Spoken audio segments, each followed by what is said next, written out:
Hello and welcome back to this damn full idealistic crusade. In this video, I'd like to discuss and react somewhat to the new Criterion announcement of the complete Stanley Kubrick box set. This has been something talked about on forums, as it's been rumored for at least a couple months after the release of the Criterion restoration of Eyes Wide Shut. I've recorded a review of the Eyes Wide Shut UHD and Blu-ray where I also talked about the potential box set rumors, but now we finally have something concrete with the announcement today and a little trailer. So, of course, we don't have all the details, but if you're a longtime Kubrick fan and you know at least something about the general video history of his films, then you can tell what has gone into this release and what to possibly hope for. But of course, things are still unknown, as we just have basically the teaser announcement and the basic content. Now, of course, the big news is that this is a complete box set with all new technical work in terms of picture and audio and restoration work and new supplements, bringing together Kubrick's entire body of work in a single package. We've seen attempts at this before, or mostly complete sets, but usually due to the rights being held by different studios, it's impossible to get everybody to agree to license out titles to make a complete set. Well, that has finally happened, and so this means all of the feature films plus the early films and the short films will be in a complete package, so you can finally trace Kubrick's journey in film from the very start, with the shorts going back to Day of the Fight and then going all the way up to Eyes Wide Shut, in addition to having new supplements in an overall box set package. Now, the box set design is mimicking the famous boxes, or Stanley Kubrick's boxes, as he would hang on to something for his archive or whatever scraps of material that he thought was necessary. Basically, just about everything would go into one of these boxes and be put in a vault or an archive. And now there is actually the Stanley Kubrick archives, and there have been museum shows and such. But the box set itself is designed to seemingly be as if it is one of the famous boxes from the Kubrick archives being pulled off the shelf and allowing the audience participant to actually open the box and go through it. The actual layout and design from the few images we have shows tons of rare archival material and images and stills and production materials for each film, and it looks like they're aiming for something similar to what Taschen has done in all their fancy art books, in particular the Stanley Kubrick Archives, which is indispensable so long as you get one of the more affordable versions, because Taschen likes to make their books ridiculously expensive, especially the more limited ones. And they have done a very fantastic book on The Shining, which, if you try to find that, it's absurdly expensive. And that's another factor with this box set. They have announced the price tag, which is basically $600. The website currently has it at $479.95, and of course this will go on sale in the various Criterion sales that happen every year. So if you're patient, you should be able to get it for around the $300 price tag, which is much more friendly to the wallet. Now, the $600 list price is, of course, very steep when you see it for the first time. However, this is a 30-disc set, and it is a comprehensive set, and obviously there had to be a great deal of licensing fees and, of course, deals worked out with Warner and MGM primarily to license all the films, and of course I'm sure they'll be getting percentages of the box set royalties and the sales figures and such, so that has to be factored in, as I'm sure it was incredibly expensive. It is shocking that Warner has actually licensed out all of the Kubrick titles they have, and that MGM has also done so. They previously licensed to Kino Lorber, so this is the first time anybody's been able to get all of the films and the early films and the short films under one box set roof, if you will. So I know that was not an easy thing to do, and this was obviously a process that took a long time. So yes, the $600 price tag is way too much for the average consumer, and so it's going to put it out of the reach of most people. So it's better to wait for one of the Criterion sales and get this set closer to around $300 plus tax, which at least makes your wallet scream at you a little bit less. this. Now, the main draw here, for all of us Kubrick nerds especially, is that it's being advertised as featuring brand new work, and that all of the films will have their original soundtracks in addition to the various 5.1 remixes that have been done over the years. This is crucial because, in spite of Warner doing some films on UHD with new 4K scans, none of those have been perfect. They all have their various issues, and several of them do not have their original audio tracks, which is major. In particular, The Shining is probably the worst of the Warner UHDs and issues overall, and that only has the remix, which actually has errors and mistakes in it. So that is the greatest offender in terms of not having the original mono mix soundtrack. But Criterion has put in additional work to titles they've handled from the Warner library before, particularly Barry Lyndon, which was a massive improvement over the Warner Blu-ray, and then Criterion brought out their UHD version as well. And their presentation of the original mono was better than anything we've had before, and they improved the picture master from Warner's own scan, so hopefully we will see similar levels of improvement, because again, it's indicating that they have put in additional work, presumably using these same 4K scans that Warner used for their UHD releases, which cut a lot of corners and left no Kubrick fan happy, nor were they perfectly archival. They had a whole host of issues of their own, so this means new work has gone into those, and we will be getting the original soundtracks for all of them.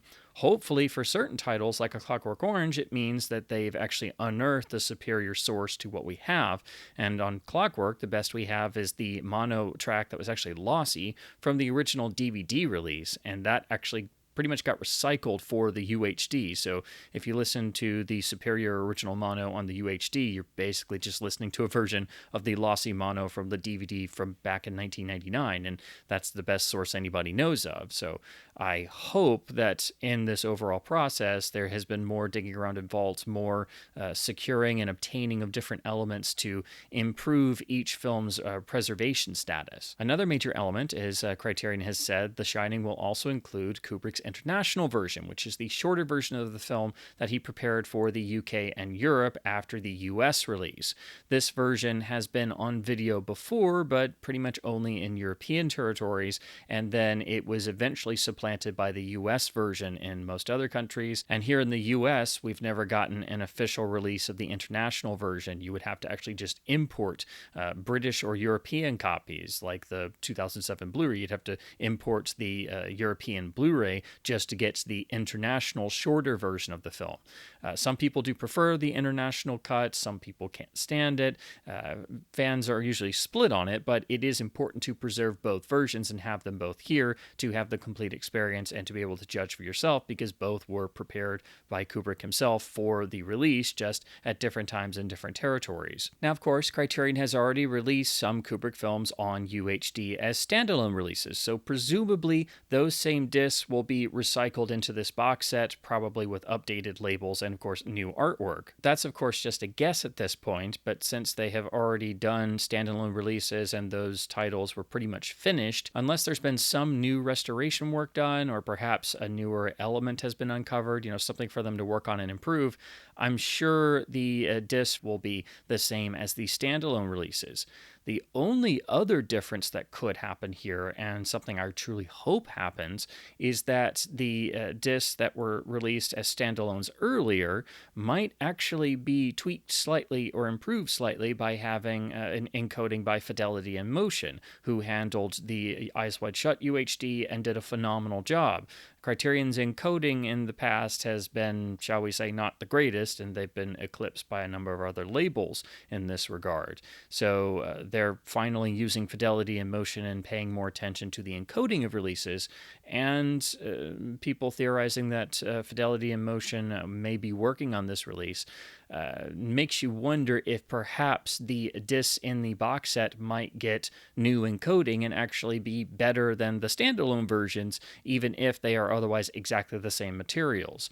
It's possible they may just use the same disc and change the labels. They may make new custom menus to be uniform with the whole box set release, and in this process they may actually re-encode the disc as well.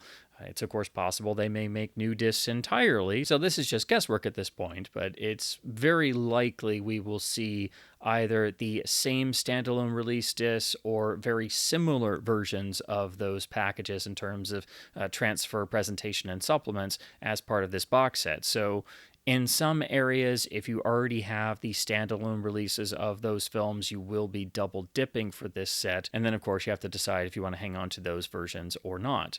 Now, it is unknown if the other films will get standalone releases or not.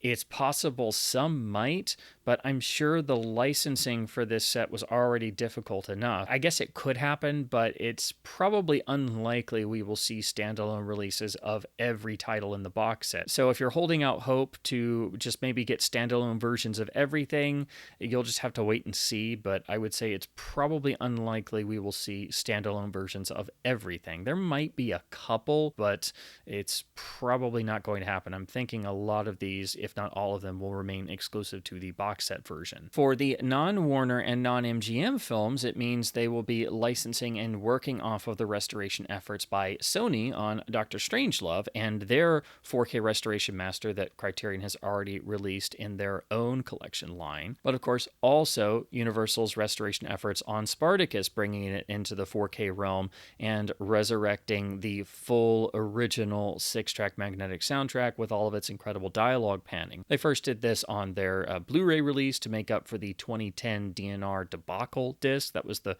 first HD version of Spartacus, and then they upgraded it to a 4K UHD edition with new work done. So I'm thinking that, again, Criterion will likely be reusing and reissuing what they did for Strangelove on their own release, but seeing what they do to Spartacus is going to be very interesting because Universal made great strides on improving the presentation of Spartacus, and I do think there's a couple things that could be improved, and I'm curious to see what Criterion does with it.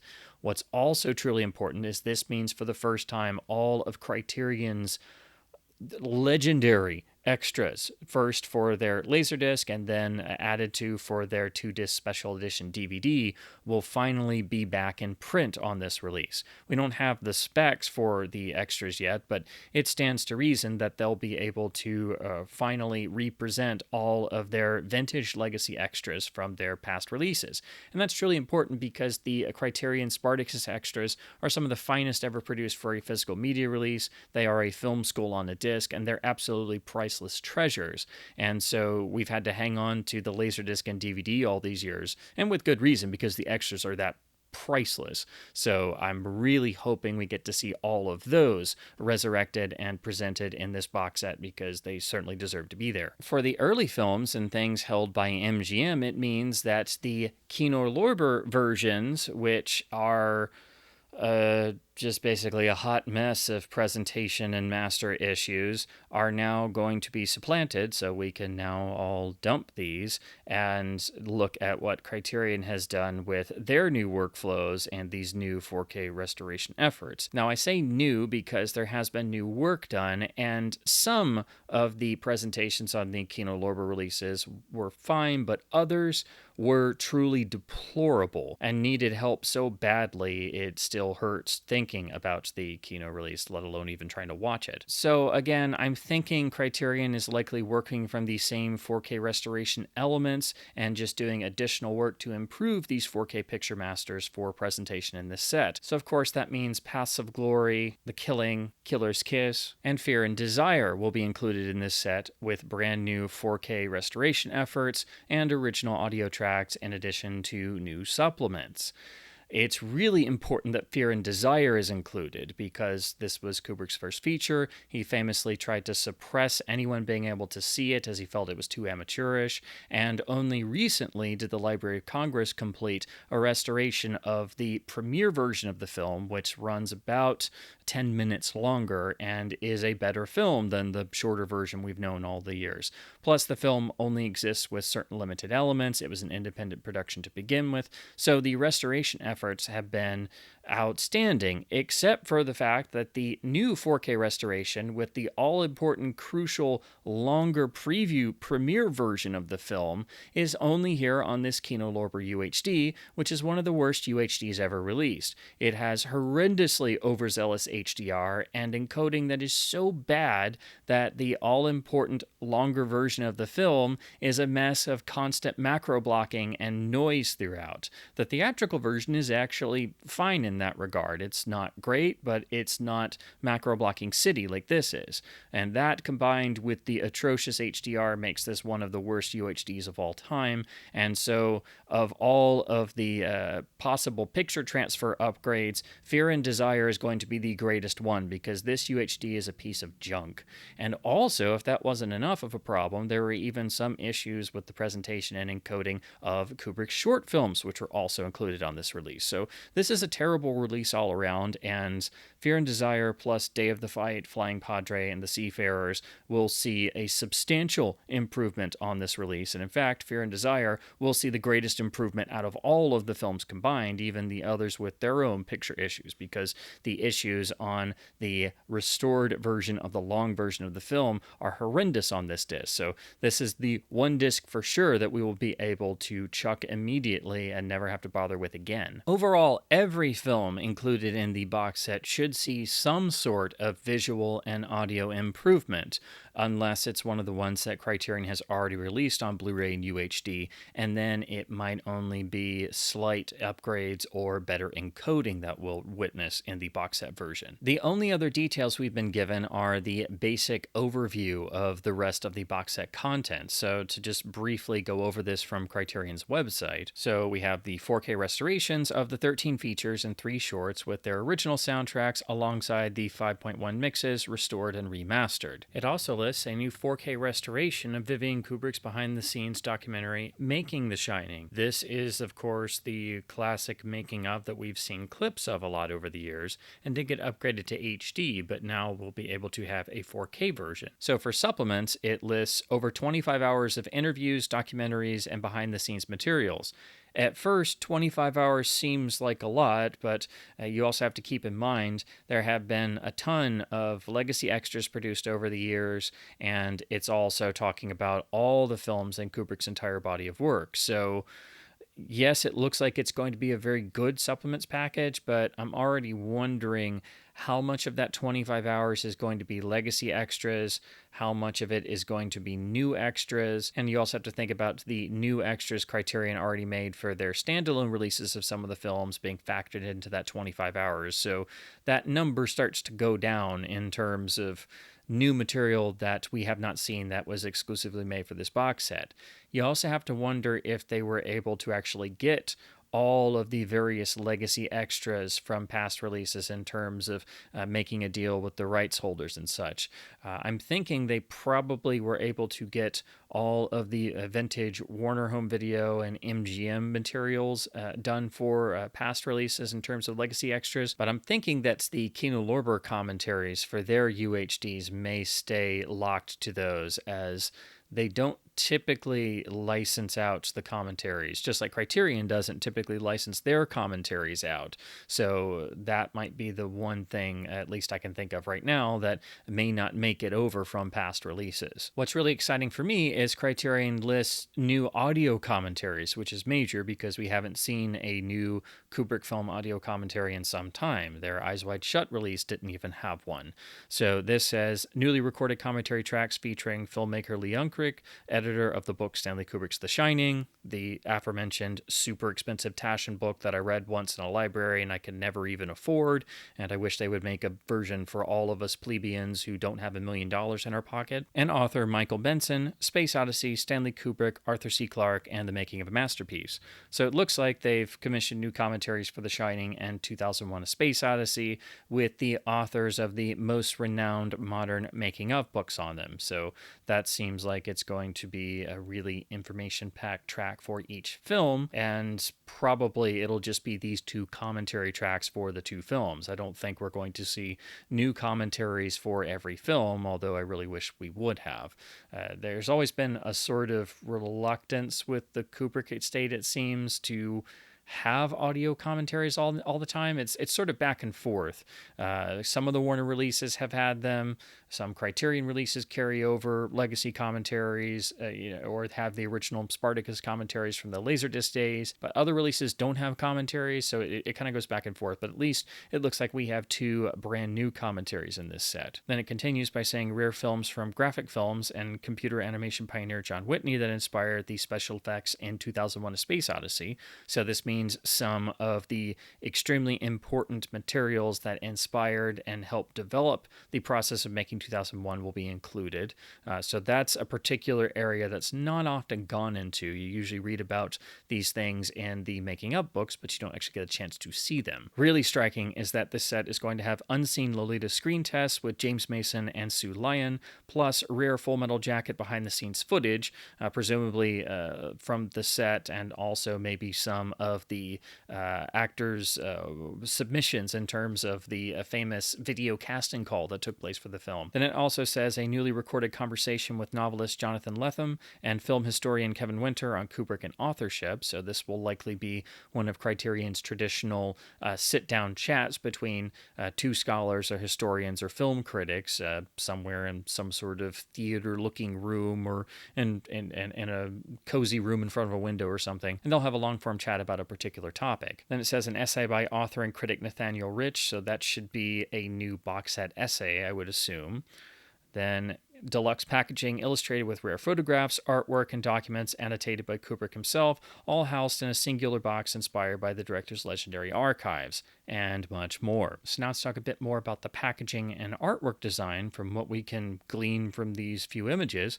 The main box, again, is designed to look like one of the boxes from Kubrick's archives. So it looks like it's got a stamp along the bottom to look like an archive vault tag, and it's in a very bold red color. And then you've got the image of a pensive Kubrick on the set on front, which is one of the famous Kubrick set images you see whenever you look up an image of Kubrick at work. And this is the aesthetic that they're using for the individual covers for each of the films. You have a bold color background, you have a black and white version of an image or artwork from the film, and then you've got this new, unique, complete Kubrick Criterion circle logo in a corner. The only difference is the films will also add the title across the artwork. And then along the side, you see that it says the complete Kubrick. And this red color really makes it look like they were trying to mimic the Taschen Archives book. This is the budget version I have. There is an even more slimmed down version, but this is, I think, the version people should get if you don't go for the full oversized version. But all versions are this black and red, and it is an absolutely priceless treasure trove of images and original materials, Kubrick's own notes and drawings, production materials, materials from the original productions and promotions. Every aspect of the films is covered in here. And this overall design and layout is, I think, what has influenced the box set. So I do think that was a pretty wise choice. I think it makes sense why they went this route. And the archive set will now go hand in hand with the box set on the shelf. This becomes more apparent when you look at the image showing the box set open, and you see what looks like a hardcover book of sorts that is oversized and has all sorts of materials from the archives, including handwritten notes and production photographs, and an entire section for each film with original artwork and such. So it looks like basically what the Taschen Archives book looks like. And so all this makes sense, and it's also going to be fantastic for people who have never seen any of this material before, and it's also a nice tangible connection to these films in a different sort of way, more like a museum book, if you will. The problem, though, and what this looks like it's doing, is the common problem with all of Criterion's box sets, which is not giving a darn about protecting the discs themselves, because there's no sign of a case for the discs. And as you see, all 30 discs in this image are just lined up on the side in what looks like a giant stack, spread out over a table.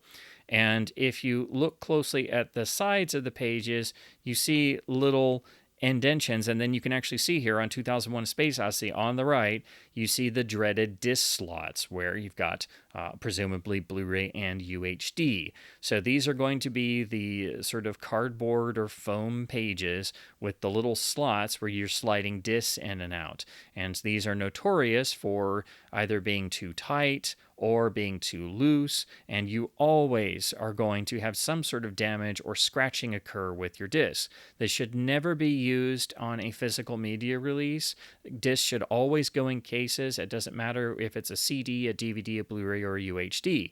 And particularly on a premium product that has a $600 list price, not putting your discs in cases is a gigantic red flag and a big problem, because particularly with UHDs, any sort of scratch or debris is likely going to cause playback problems. UHD is a very finicky format, and the players are very finicky, especially Sony players more than Panasonic players. So any physical media collector worth their salt who sees a release have disc slots or no actual cases to properly house and protect your discs, immediately the alarm bells start going off. And so every collector knows that you're going to have to pick up this set, check every disc under a microscope to make sure the UHDs don't have any sort of scuffs on them, and immediately have a separate case or something to put these discs into to house them. Because the other thing with these sort of designs is that over time, the slots will wear down or they actually tear. They're just not really conducive to taking discs in and out. It's kind of more of a display piece. And I don't know why Criterion still insists on doing this. They've done it with all their box sets. Some are worse than others, but for a set this important and this expensive, I would like to have seen the disc at least be in a case of some kind or have some sort of protection. They don't in this set, so you do need to factor in. You need to check every single disc when you get this set.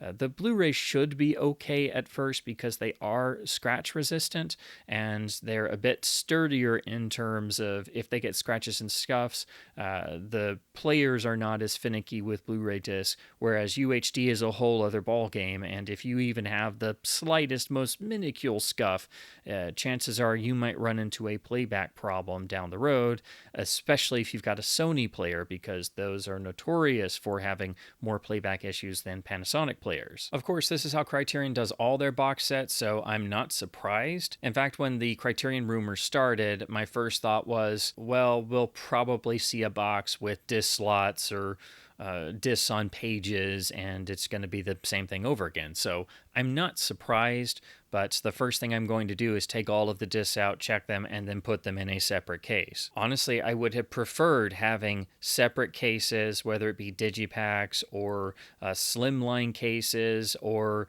having multiple films in different Scanevo cases, something. I would prefer that. And also, one would think that might actually make the box set a little bit cheaper in terms of manufacturing cost and thus bring down the list price a little bit. I get wanting to do something special, but if you're going to charge $600, just spend a few extra bucks and give us a separate case and figure out a way to house it inside the box. You can make the book and the packaging as fancy as you want, but the discs are the most important aspect of this release or any box set, and the fact that the majority of box sets these days tend to focus on the fancy packaging and swag, and the discs are the least important part of it, that just doesn't make sense. So that's why I bring this up here. It is going to be an important aspect of this release to consider, and anyone picking up this set needs to check their discs with a fine-tooth comb and find an alternative place to store them. Now, each of the films themselves has new artwork here on Criterion's website, and it is following the outer design of the box with the Kubrick image and the red background. So each of the covers goes for a different bold color, but keeps the same aesthetic of having the image in the center in a sort of almost movie poster one-sheet type dimension, and then having the complete Kubrick Criterion logo in the corner sort of stamped on. and then you've got the title across the center in what looks like a sort of white, almost typewriter font, and then you've got the actual handwritten version of the title on the bottom, making it look like a folder or inside the box that's from the archive. So you can imagine the box being a box you pull off the vault shelf, and then you've got all the individual folders for each film, and that's why it's got the little handwritten title on it. So it's a really nice touch, and I like what they've done here, and I like that they have used the original imagery for each film and that they've made it all uniform. The only thing I would say is that the complete Kubrick big circle logo, it's fine. It does intrude on the artwork of each of these. It's always coming in on the corner somewhere. I understand what they were going for with that, but I wish it was not actually obscuring the art. I also wish the text wasn't obscuring the art, but again, I get why they did it. For me, as a longtime Laserdisc geek, it actually makes me flash back to the old days of Criterion releasing on Laserdisc, as there is at least some similarity to the classic Criterion jacket style of having a central image from the film, either a still or a poster image in a sort of square or rectangle ratio, having the title in a standard font on a very stark, bold colored background. For a while, they were using either black or white, like here on The Killing, and eventually they started using more bold colors, and then eventually started having more and more elaborate jackets, leading to the standard Criterion style. But for a good period of the company's history, their releases all looked like this or similar to this. So it actually makes me think back to the old Laserdisc days. Whether that was intentional or not, I don't know. I would like to think that it's at least a little nod, but that's what it makes me think of, and that's why I think it's quite fitting in certain ways. Now, I presume these pieces of art are going to be put into the book and all the discs are housed there. I wish these had just been made individual digipacks or cases, as they would make really striking artwork, but of course that would require a different sort of box design. But at least all of the films, or most of the films, have new artwork. As you can see, Fear and Desire is not included in this art, so I don't know if they just forgot to put it on the website, or I'm thinking Fear and Desire is going to be bundled in with the early shorts, and there's going to be a separate thing just for those. That's about all we know for the present, outside of it being a 30-disc set. And when you're thinking about the films and Fear and Desire and the shorts, I'm thinking that it's probably going to be dual format for each of these. So of those 30 discs, it's probably going to be 14 Blu-rays for the films and shorts and 14 UHDs for the films and shorts, duplicating everything on both formats. And then that leaves you 2 additional discs, probably Blu-ray discs, to have additional supplements, both new and legacy extras, to fill out the rest of that 25 hours. So I'm thinking that's probably what the 30 discs will break down as. 14 Blu-rays for the films and shorts, 14 UHDs for the films and shorts, and then 2 additional box set exclusive extras discs. So that is what we know so far about the complete Kubrick box set from the Criterion Collection. The street date is in late October, which of course will have it out in time for the holiday season, and this will likely become Criterion's bestseller, possibly in all of Blu-ray and UHD. It is a major announcement, and one I didn't really think was possible, given these being some of Warner and MGM's crown jewel titles, and I know the licensing alone must have been a nightmare to try and get everybody to agree to, certain figures. But what's truly important is that they have announced, there's been new work done on the films. They're all going to have their original soundtracks.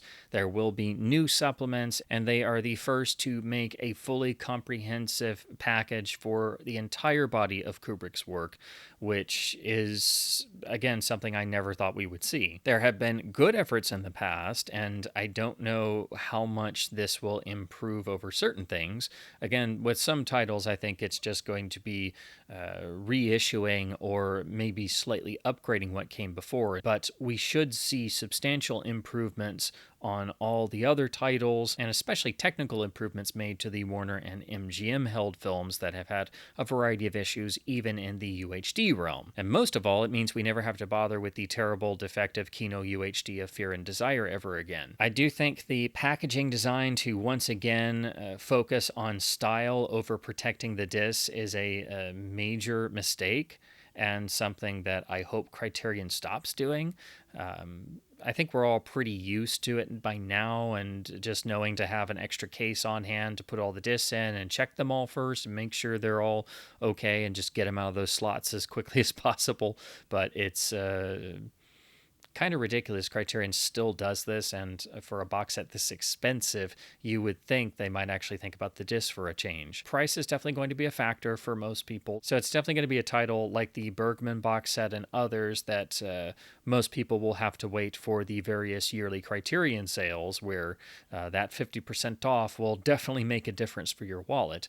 But this is a monumental release that promises to correct a lot of transfer issues of the past and bring everything together in one comprehensive package, and has taken the extra step to directly connect it to Kubrick's own archive with the packaging and all the materials included in terms of photographs and reproductions and texts and things like that. Do I think this will be the completely definitive 100% perfect version of that includes everything all of us lifelong Stanley Kubrick fans have dreamed of?